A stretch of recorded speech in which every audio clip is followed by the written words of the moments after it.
Welcome to our channel. Selamat hari Minggu, Bapak Ibu Saudara-saudari terkasih. Bacaan-bacaan di hari Minggu ke-33 atau di akhir tahun liturgi kita ini berbicara tentang komitmen kita sebagai orang-orang yang diberkati.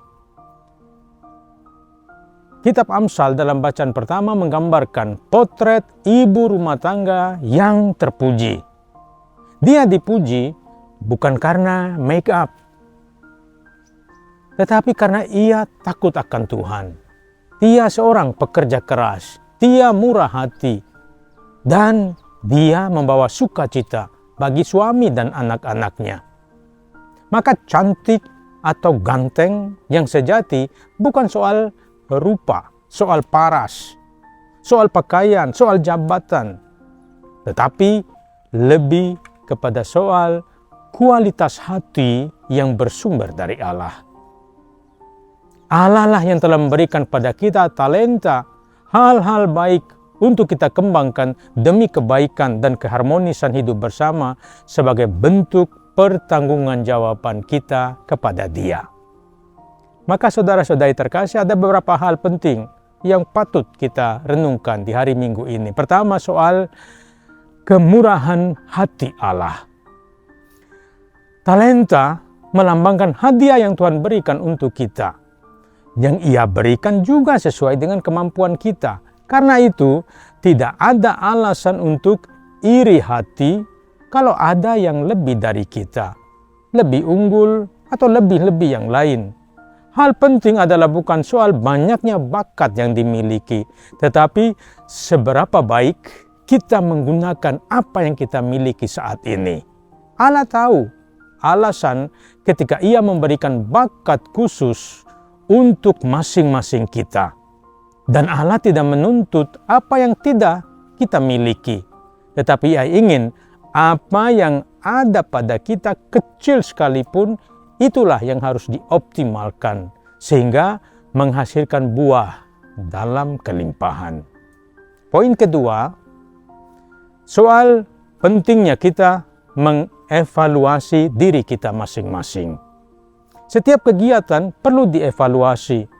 Tujuan evaluasi adalah meningkatkan kinerja, adaptasi dengan tuntutan baru, dan juga untuk maksud strategi demi menghasilkan yang lebih banyak.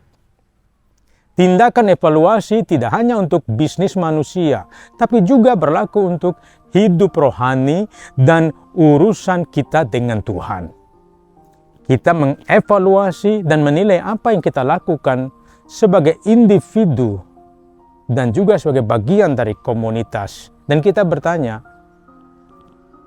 apa kemajuan iman kita dari hari ke hari dan buahnya apa dalam hidup kita? Kalau belum berbuah, mari kita lebih mengusahakan lagi supaya hidup kita berbuah. Karena Tuhan mengharapkan kita berbuah.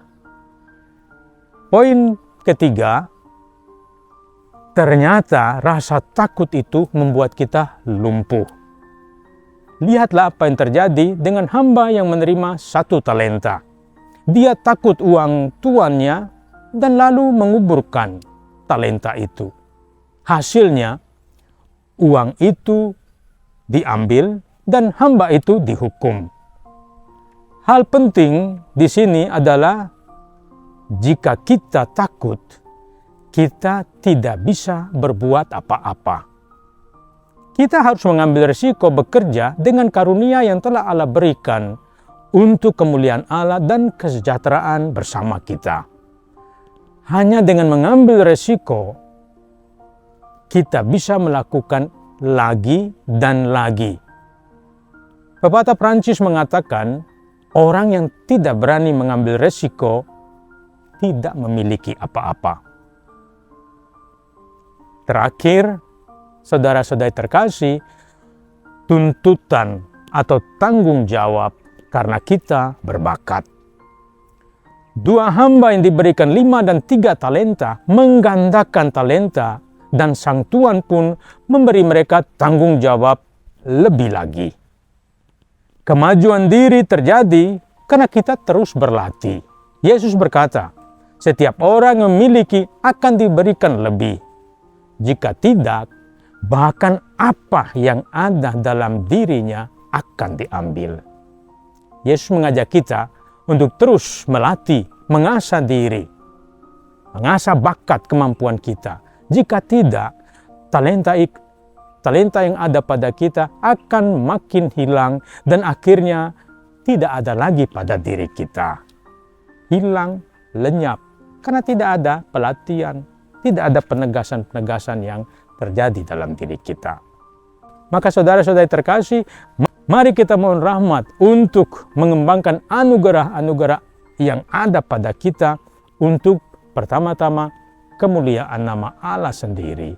Dan kalau kita memuliakan Allah yang bakat kita, kita pun menjadi tanda kebaikan dalam hidup keluarga, gereja, dan masyarakat kita. Selamat hari Minggu, Tuhan memberkati kita semua. Amin.